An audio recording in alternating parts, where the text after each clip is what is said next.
In this podcast episode, Rob Henderson discusses the concept of the friendship paradox and its implications for young men in today's society. The friendship paradox refers to the phenomenon in which an individual's friends, sex partners, or social media followers have more friends, sex partners, or followers than they do.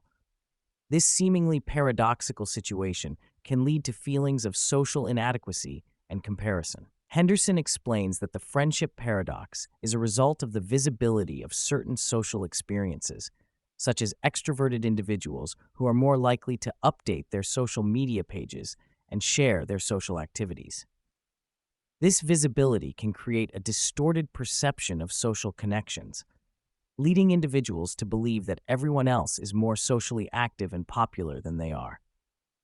The implications of the friendship paradox are psychological, as individuals may feel diminished socially when comparing themselves to their friends and peers. Henderson discusses the better-than-average effect, in which people tend to believe they are better than others in various domains, but also notes that individuals tend to have a lesser-than-average effect when it comes to their social lives. This discrepancy can lead to feelings of social isolation and inadequacy. The conversation then shifts to the concept of the young male syndrome, which encompasses traits such as heightened risk-taking, reduced self-control, and increased criminality, particularly among young men in their teens and early 20s. Henderson explains that young male syndrome is often expressed in behaviors such as risky driving, criminal activity, and a propensity for violence. The discussion delves into the male sedation hypothesis, which suggests that the modern virtual world, including video games, social media, and online activities, may be sedating young men and diverting their aggressive and adventurous tendencies into virtual spaces. Henderson provides examples of young men spending excessive amounts of time playing video games and engaging in online activities as a way to channel their energy and aggression. The conversation also touches on the historical context of young male syndrome, with examples such as the exportation of young men on galleon ships in Portugal to channel their aggression outward.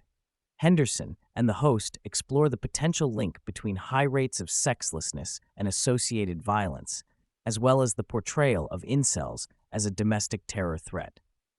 The discussion continues with an exploration of the growing number of men who are not in education, employment, or training in the United States. Henderson highlights the unseen cohort of men who are electing to be unemployed, living on social welfare, and spending an excessive amount of time playing video games. He notes that a significant percentage of these men are also using prescription medication or marijuana while gaming, leading to a sense of despondency and lack of fulfillment. The conversation provides a window into the world of these men, revealing their feelings of disconnection and disillusionment with the traditional employment market. Henderson also touches on the concept of assortative mating, where individuals tend to partner with others who share similar social and psychological attributes.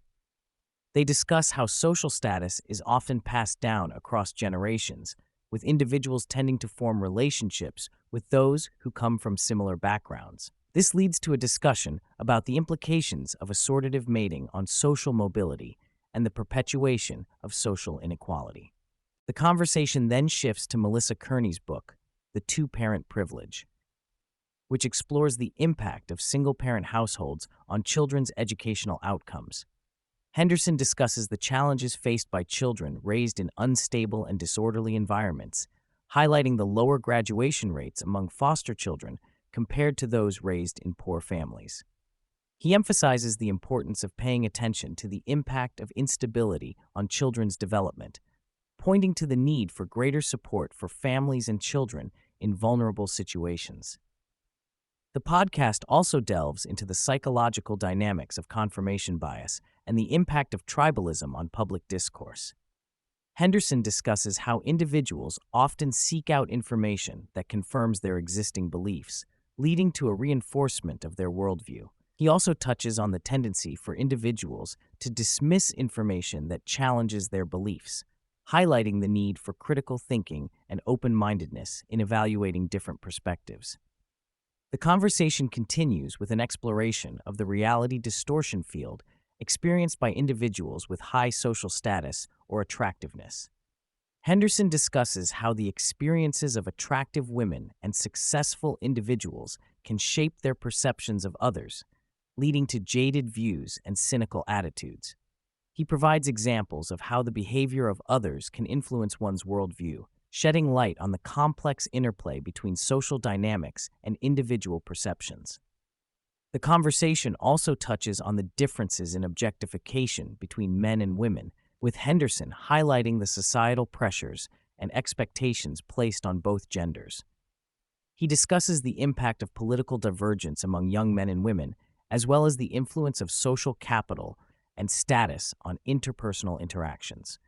The podcast also delves into the findings of a study that explores the impact of extremist views on dating preferences. The study reveals that a majority of both men and women consider far-rightism and far-leftism to be red flags in a potential partner. It also highlights the differences in preferences based on gender, with women being more concerned about certain traits and beliefs in potential partners.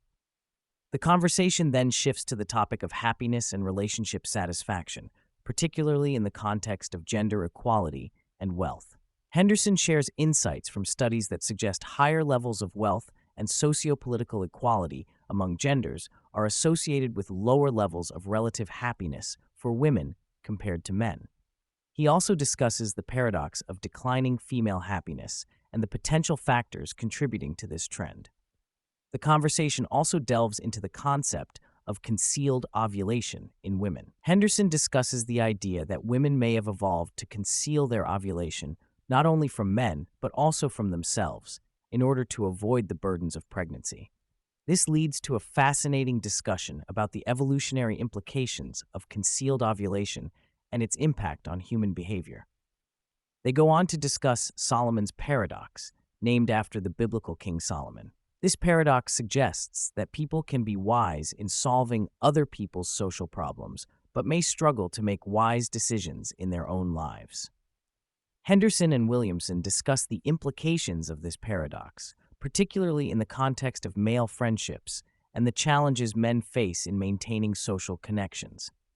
The conversation concludes with a discussion on the differences in male and female friendships, with Henderson highlighting the tendency for men to bond over shared activities and problem solving.